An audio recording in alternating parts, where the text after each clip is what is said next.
Hello and welcome to this new episode of Bootstrapping Your Dream Show. I'm your host Manuj Aggarwal, and today we'll be having a very interesting conversation with Anshar Seraphim. Anshar has one of the most interesting backstories when it comes to his journey as a negotiation trainer. He has worked in the legal sex work industry, training sex workers on how to apply psychological principles to their negotiations for full service sex work. His negotiation training was responsible for increasing the gross sales of top booking legal sex workers in the United States by over 300%. A success so significant that he was invited to train all three properties and sales training for the girls at Bunny Ranch, Kit Kat Ranch, and Sagebrush Ranch.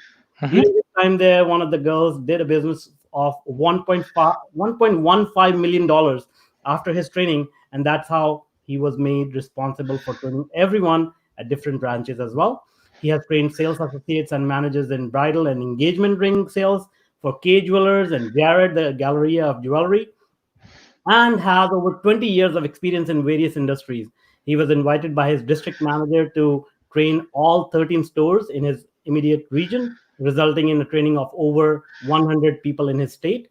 The beginning of Anshar's journey is very intriguing. It started when he joined U.S. Navy training for his cryptography program, where he found out that he was undiagnosed. He was diagnosed with autism that should have been disqualified. That okay, sorry about that. That should have disqualified him for service after already becoming a sailor. With heavy heart, he left his military career. He went into information technology, worked at his local college, developing his communication skills and working one-on-one with students.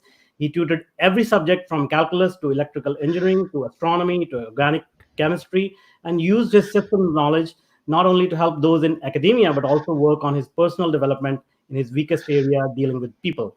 Anshar now has customized negotiation training as a consultant, and he also participates in public speaking events.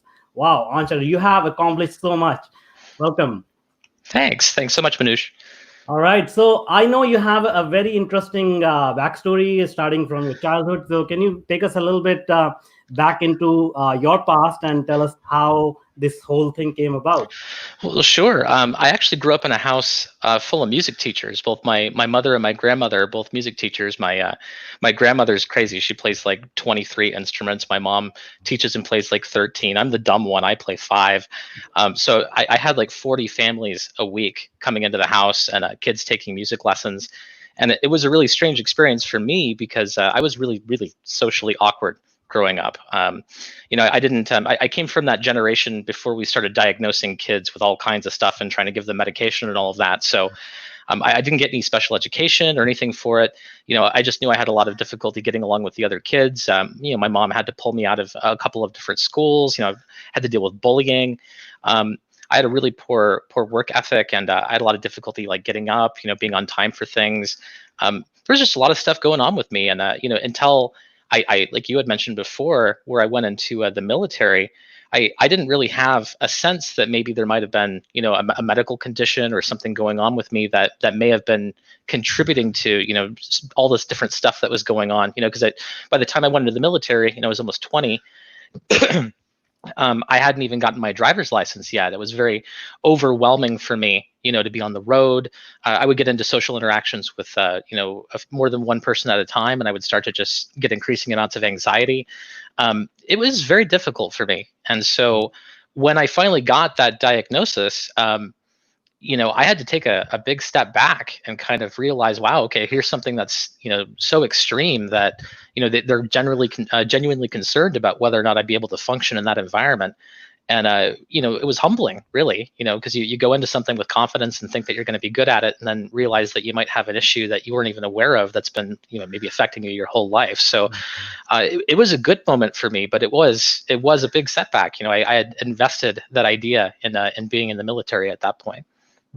Awesome. And so, how did you go from that state of mind to becoming a successful sales trainer and sort of interacting with so many people, training them in groups, individually, and whatnot?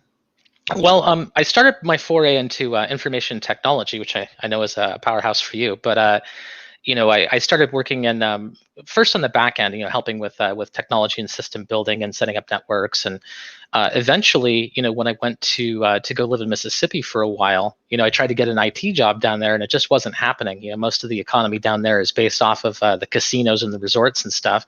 So for a while, I ended up working, fixing arcade boards and like the arcade machines at the Beau Rivage, and eventually ended up getting a sales position at Circuit City. This is back before it's changed hands a couple of times and had its economic failures.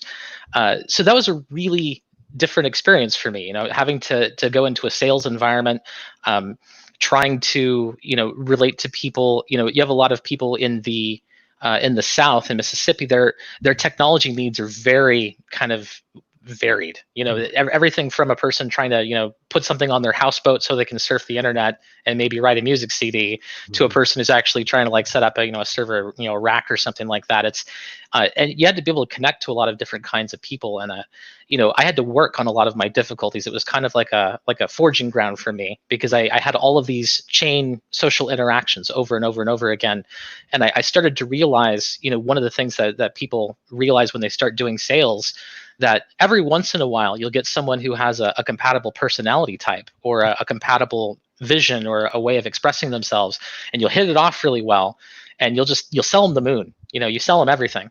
And then when you're done, you're celebrating that success, and then you pinch yourself and you say, why can't all the sales be like that? And answering that question, was part of that journey, and that's kind of where I went with everything. Is what's that missing element that makes it so easy when those things line up and the stars align, and you're able to connect with someone and just easily sell them everything that they need, versus when it's not there and you don't connect, and you have that standoffish energy, and there's no way that you can seem to get over it. And working on that in that environment and constantly being tested by it is what allowed me to work on those social skills, and it helped me immensely in my personal life as well. That's great. And so, now I have to bring up the topic now, going from Circuit City and selling electronics to training sex workers. How does that come about? Okay, well, so that's kind of more toward the end of my journey there. And, what ended up happening is, back my home base where I used to live, where I grew up, was up in the Sierra Nevadas, which is not that far from the Nevada borderline. You get all the casinos and the brothels and all of that. And it was basically mutual friends that had been in the industry, and I started doing sales training for them individually. And once I did all of the training for them individually, and their numbers skyrocketed, ended up getting approached by Madame Suzette, who was interested in me, sitting down with all of the ladies and helping them with things like, being able to build rapport with their customers, understanding, the emotional dynamics of the different reasons that people visit, and helping them set up business plans, and it's a very high turnover environment. Sometimes the ladies are there for, only a couple of weeks. Sometimes, they'll even live on the property. So, and those ladies come from all different walks of life. I mean, everything from, what one lady there was actually working on her PhD in gender studies, and she decided to do a tour at the ranch so that she could explore that side of that dynamic for an academic reason. All the way to, there was another lady who there who had a master's degree in human development. And then you have, the flip side of it. You have 19 and 20-year-old girls who are going there to make some money for college or stuff like that. So you have all these different experience levels, and you had to be able to tailor an educational environment that's be able to reach all of those people, and that was a big challenge. And it was a lot of fun. I learned a lot of things about the sex industry that I didn't know before. And growing up as an awkward kid up in the mountains, I had a lot of trouble socializing, especially with girls. So all of a sudden, being in this environment, it definitely got me over the last of my fear in that department. Okay, so I just want to clarify for anybody listening or watching. This is one of the only, it's a legal profession in the state of Nevada. So I want to clarify that you actually run as a legit business. But let me go a little bit deeper here. So obviously, I don't think there is a sales manual for for sex workers where you could actually just learn. Okay, this is how this trade works. So how did you get into that? I mean, even with your personal challenges at that point, how did you figure out how to build rapport, how to actually I'm surprised there are business plans involved in this. So Can you tell us about your process? How did you figure this out? Sure, sure. One of the cool things about having Asperger's is that you build knowledge systems. If you're kind of on the low on the sociability scale, you'll have like weird interests that you're super into. That's that person with Asperger's you might get approached to, and they have a one-sided conversation with you about Pokemon for 3 hours. But depending on where you are on the scale, you have the ability to build systems of knowledge. And when I was doing that in college with neurobiology and psychology, and it's amazing how much of that translates over to human interaction and sales. And then my work experience for about 7 years before that was working with Kay and Jared selling engagement rings, and then also managing my own unit. And believe it or not, those two industries have a much closer mesh together from an emotional, selling perspective. Because when a person walks into the jewelry store, they're basically looking to involve you in something very private in their lives. The idea of an engagement ring, or something, a cherished gift or an anniversary, and involving you in that process takes a lot of trust. And despite a lot of the misconceptions about sex work, many of the people who visit those locations are dealing with all kinds of horrible things, loss of a loved one, disfigurement from military service, trying to re-socialize and get back into maybe the dating scene after a very long period of time. Human contact is a need, and it's a really emotionally rooted and psychologically rooted one. And I think those two industries kind of mirror one another in a way, so that was a really helpful process. And I was able to take, a lot of the different sales, techniques and methods of building rapport from the engagement ring industry and kind of port them over. But in addition to that, it was a little bit of my knowledge of neurobiology. Believe it or not, getting into a little bit of continuing education in the sciences and understanding things like mirror neurons, understanding things like conversational belief change or cognitive behavioral therapy. These kinds of things, when you start to understand the underpinning mechanisms in psychology that drive people to certain emotional behaviors, it can completely change the way that you approach sales. So I think getting knowledge in so many unrelated systems and then being able to synthesize them together is what gave me so much success in that arena. I think that's a very, very undervalued technique. People don't take learnings from different industries or different regions, different cultures, because a lot of people have different solutions to these problems, and we can leverage them and mix and match and use them in other areas. Now, as you know, we have discussed this earlier. Like, I consider myself sales handicapped a little bit because I've always had a tough time asking for money from people. And I'm sure a lot of listeners, viewers, they are intrigued with how you train. Like, do you think you can give us a little bit of a glimpse or something, some Sure. nugget of how do you go about connecting with your prospect, building that rapport and closing and taking them all the way to the close and getting the money that you need to serve them? Well, it's about building relationships to start. And honestly, whether you have a social disability or not, that is something that takes practice, because you're not just learning how to socialize with the people that you would normally gravitate to. If you're an introvert, you have the challenge of learning how to be able to socially bond with extroverts. If you're not into sports or whatever someone else is interested in, you have to find different commonalities and ways to connect. One of the things that I teach almost first when I start talking about negotiation is I start talking about mirror neurons. Now, if you're not familiar with this, neurobiological researchers have hooked up electroencephalograms and other types of measuring devices to bonobos, one of our closest relatives. And when a bonobo watches another bonobo, like eat a piece of fruit, for example, the same regions of their brain will actually light up as if they themselves are eating the fruit. It's also one of the reasons that we're able to watch things like sports events or, being able to enjoy an emotional reaction from someone else on YouTube. And what happens is provided that we consider someone to be part of our peer group, and this is crucial, so maybe we'll revisit that in a minute. If something goes on with that person, if they experience something, if they're in an activity, if they experience an emotion, part of your brain will allow you to feel vestiges of that same emotion yourself. So being able to understand that dynamic and understanding what it takes in order to involve yourself in the peer groups of other people is necessary in order to be able to key that reaction.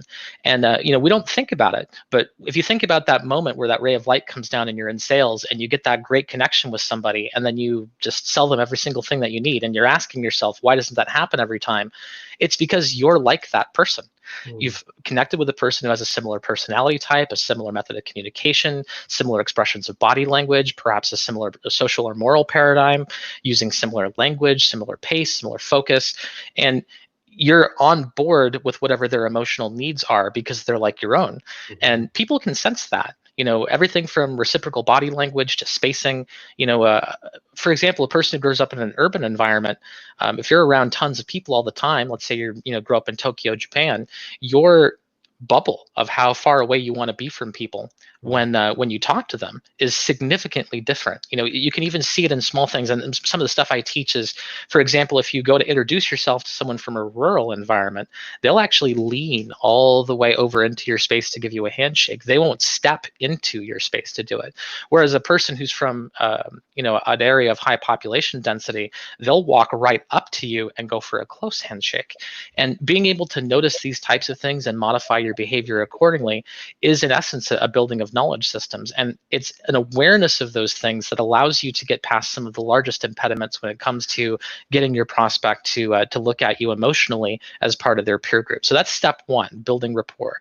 And whether it's 30 seconds in a fast-paced environment, or you spend an entire night going out and singing karaoke with a potential client before giving them a sales presentation, building that emotional bond and making them feel like they can relate to you as a person and that you in turn relate to them, it's a very significant effect.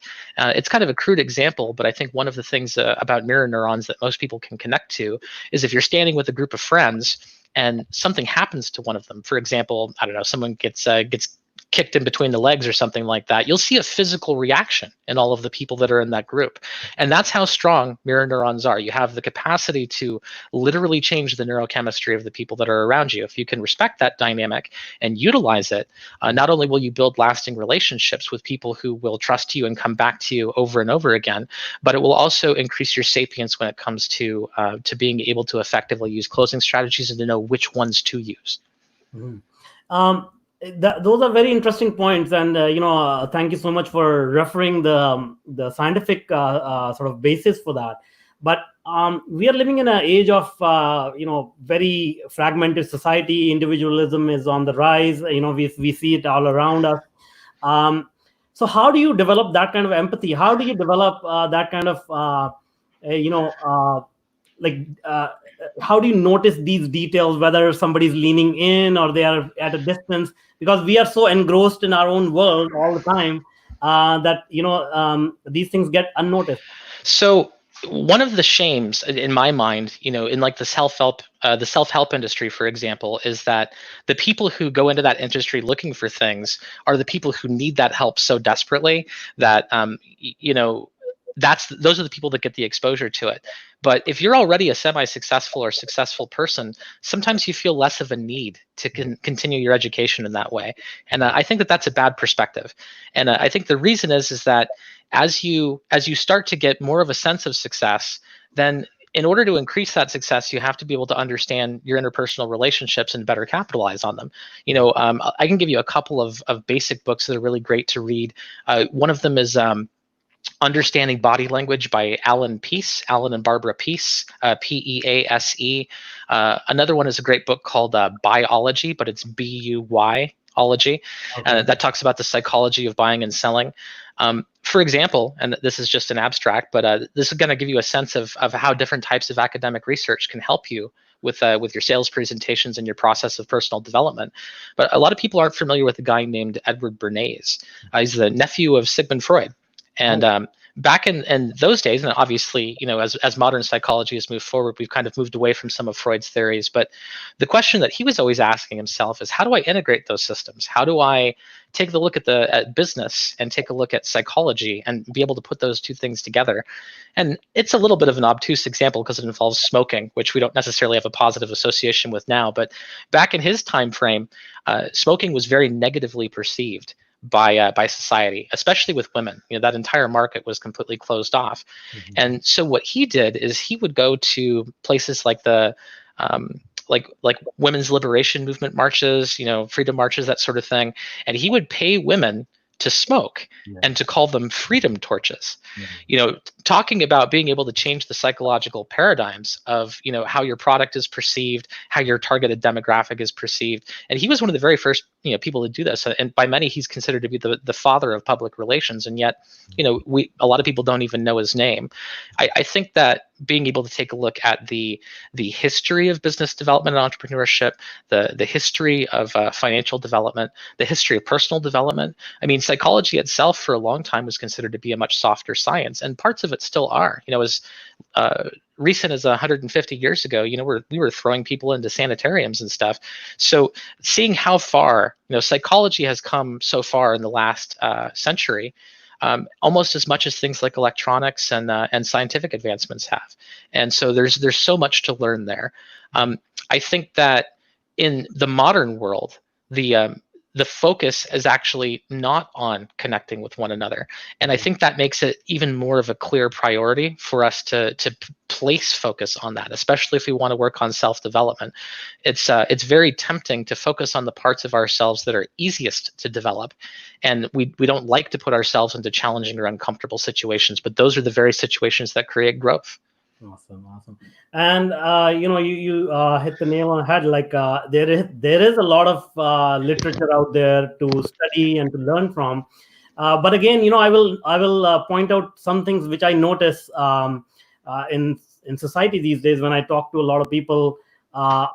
Most people do not read. They don't want to do the work, and they want immediate gratification. So how do you? I mean, you've obviously accumulated a huge body of knowledge in various topics. So, what motivated you to collect all this knowledge, and how do you think we can motivate other people to collect this knowledge for themselves?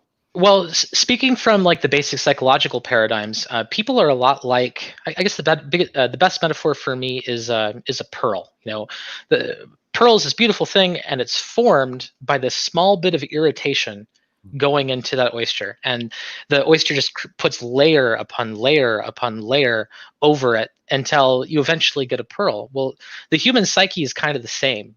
We have a bunch of beliefs that we've created from our own experiences, and one of the most interesting things that you learn when you study psychology and neurobiology is that the mechanism of memory, the hippocampus, that entire process, we are basically stress recording machines. When you have those flashbulb memories where, you touch a hot stove, or you accidentally, step into a road and you almost get hit by a car, the rise in cortisol, the rise in adrenaline, it triggers a change in the way that our memory works.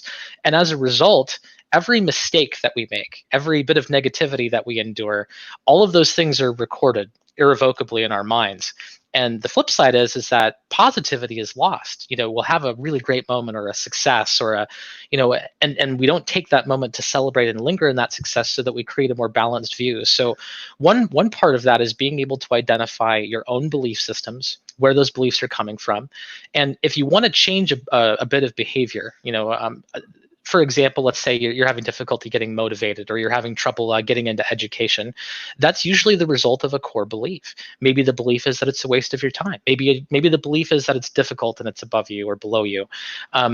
But like creating negative behaviors, creating positive behaviors it just starts with executing that behavior, celebrating the success, and then executing that behavior again. And it's like making your bed in the morning. Every single time that you do it, and you get that pop in the nucleus accumbens, that reward of doing it, and you linger in that moment, it gets easier and easier and easier. We've all established the systems of behavior that we have through repetition, and by becoming used to those behaviors to the point that they're natural. And being able to work on self-education or self-development is literally the same. If you get yourself into a routine of doing those things, of being present in those things, it's like learning a new word every day. You go to dictionary.com or something and want to send yourself into paroxysms of logorrhea, then when you do that, you have to apply the knowledge. You have to get the word, you have to understand it, but then you have to go out and you have to use it. And that's what's so exciting about continuing education. That's how you build excitement. All right, so today I'm going to learn about, human interpersonal dynamics, or today I'm going to learn about the history of marketing in the 1940s, and then do something with the information, apply it, make it worthwhile, make it that you put that time investment into that, and it paid dividends to you. And if you recognize that pattern and then you spend the time to dwell in that positivity, then you will escape that cycle that has created those negative beliefs to begin with. That's great. And so, you brought up a very important point here, in introspecting your own belief systems, because that's what sort of drives the whole world. And they're very hard to they're very hard to break, very hard to change unless the change comes from within. But that's where lies this enigma here, that when I realized that, okay, these belief systems drive us, but we fail to recognize them. And that's where, the level of self-awareness comes into the picture. And we just know that these beliefs are the absolute truth. And so how do you get people to recognize their own belief systems and what is happening in their mind? Why are they behaving the certain way? How do you do all that? Well, first you have to identify what those beliefs are.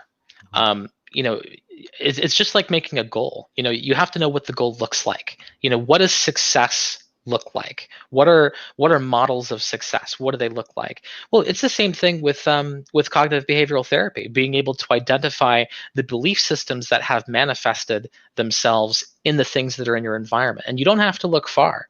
If you have a belief that no one is to be trusted, then all you have to do is take a look at your circle of friends and the kind of relationships that you have with other people, and it will serve as clear evidence of that belief. Mm-hmm. The key is being able to challenge those beliefs and being able to compare notes with other people. You said something just a little while ago where you said that it's very difficult to change. That's a belief. Mm-hmm. It's a belief that it's difficult to change. The reality is that if you are constantly invested in your own process of engineering, it's just like making your bed. Every single time it gets easier. Every single time you want to grab a new skill, it gets easier. Every single time that you want to learn something new, it gets easier until it's as natural as breathing. I watch 2 or 3 college lectures a day at like 150 to 200% speed. I'll watch like a 3-hour lecture in about 90 minutes. Mm-hmm. If it's like astrophysics, I slow it down a little bit.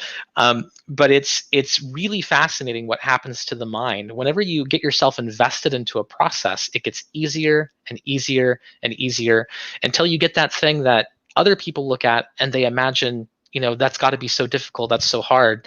And you're already past that. You're on to your next challenge. You're already looking at something else as hard. That's already a notch in your belt. So it's about building systems and becoming comfortable with them.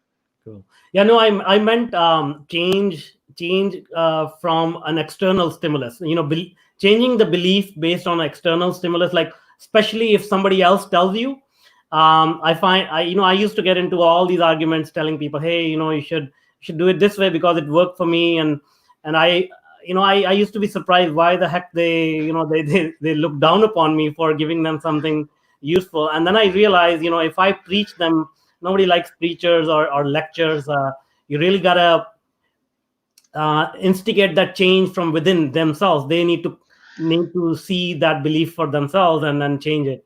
Yeah, you have to inspire them too. If you try to give someone advice and you haven't built rapport with them first, then what you're really doing is challenging who they are.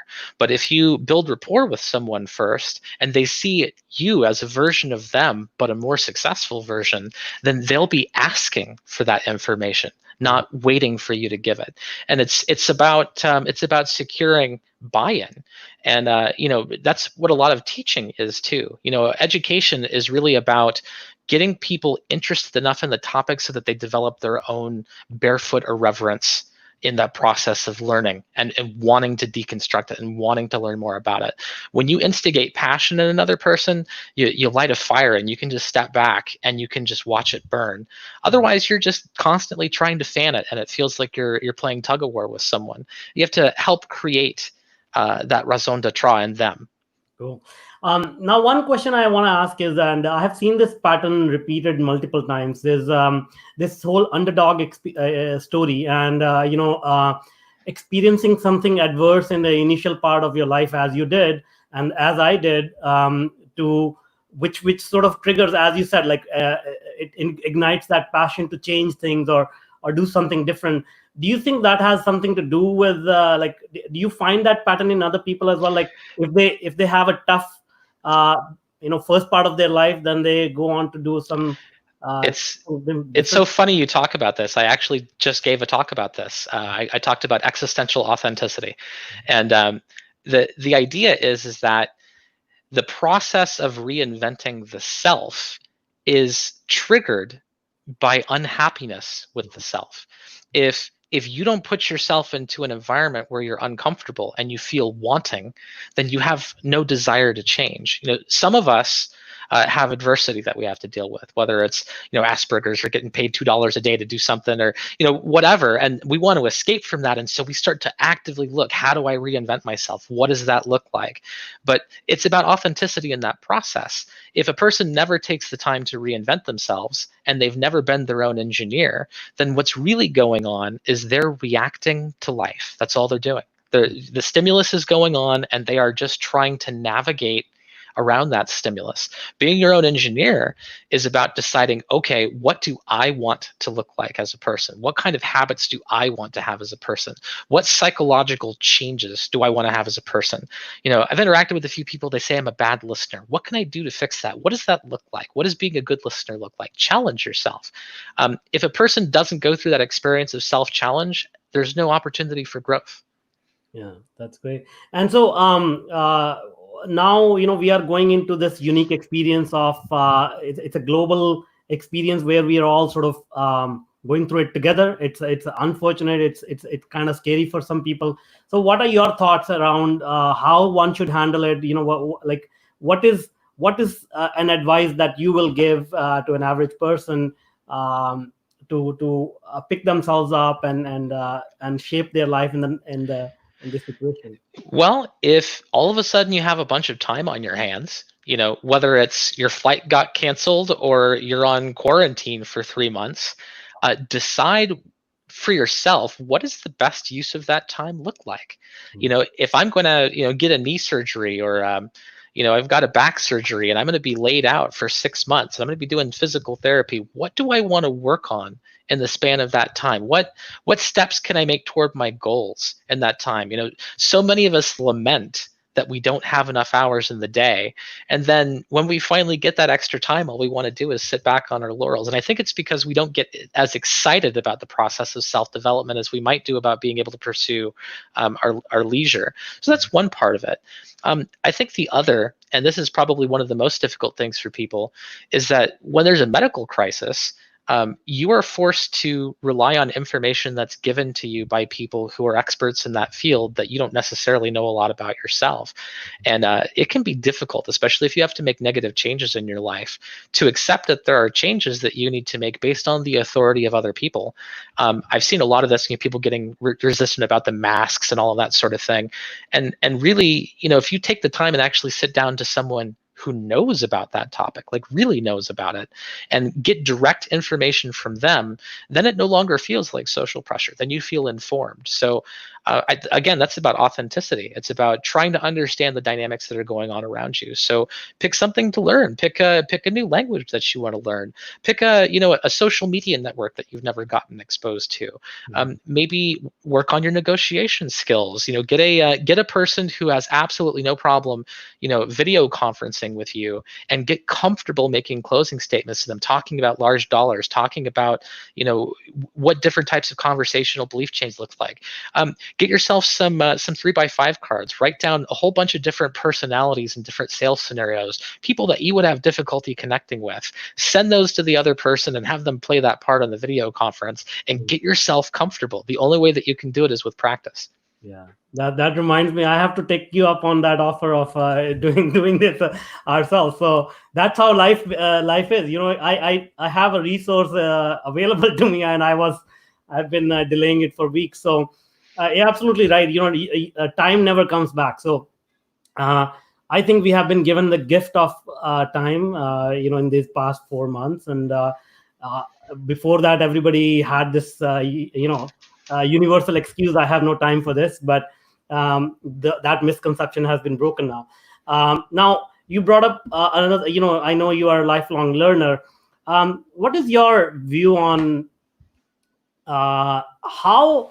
What is the status of science and technology and mathematics? Are we on the right path in terms of respecting these fields of study, or are we actually trying to ignore them over our own emotional psychology, or how we think? It's a good question. I think that as recently as maybe 20 years ago, 30 years ago, a lot of people were worried about the Orwellian model. The idea that government would get so large that it would start controlling us and peering into our lives. Mhm. And it's ironic because there's a book by Aldous Huxley, Brave New World, and he kind of talks about the opposite divergence, that we would become so distracted by things that don't matter that we would no longer be invested in the things that do.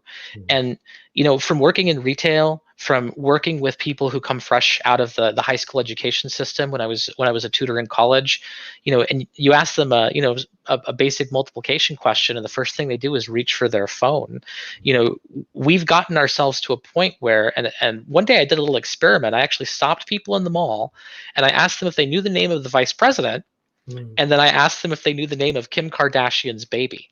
And more people knew the name of Kim Kardashian's baby than knew the name of the vice president. So, if we're to the point where we've distracted ourselves with things that don't matter, one of the problems with the internet is that information is so there, but information isn't knowledge. If you want knowledge, you have to learn epistemologically, how do I separate information from knowledge? And it requires you to have a plan. You have to decide the rubric of what that knowledge is and how it's important to you. And if you don't, you're just a little boat lost at sea, distracted by whatever waves are in front of you. I think that's what authenticity is about. In Plato's Republic, he talked about this idea in the allegory of the cave, that we're distracted by the shadows playing on the wall, and we don't realize that we're in bondage. And when we go up and we get enlightenment, there's that temptation to just wander off into enlightenment, but we have a duty to go back down into the cave and to try to unchain the other people and give them knowledge too. And I think good ideas spread. We are probably far less aware of the impact that our social circles have on our own personal behavior. But if you think about it, if your five closest friends are soccer moms and you're trying to, get into corporate acquisitions, then you might not be able to create a good psychological environment for your success. Yeah. You have to surround yourself with people who are versions of the person that you want to be, and you have to put as much investment into making those social connections as you do into any other process of self-development, because at our base we are pack animals, and being able to create a system of social accountability for ourselves that encourages us to succeed, it's as important as a healthy diet and working out every day. It's part of good mental health. Yeah. So well said. So thank you so much. That's all the time we have, and Sure. I hope I'll get to learn a lot more from you. Definitely in terms of sales and human psychology. It has been a very fun conversation. Thank you so much. Of And course. now, Thank you, Manuj. before I let you go, can you tell us how people can reach out to you? Easiest way to reach me is actually through Facebook. It's ubiquitous. It's there. I do a lot of consulting work privately now. The other way that you can reach me is just by my Gmail account. That's just anshar.seraphim@gmail.com. So ANSHAR.SERAPHIM @gmail.com. Just send me a little introductory email. Let me know what your needs are, and I'll see if I can help you. Awesome. Great. We'll put those links in the show notes. Great. Thank you Thank you, so much. Manuj. Thanks.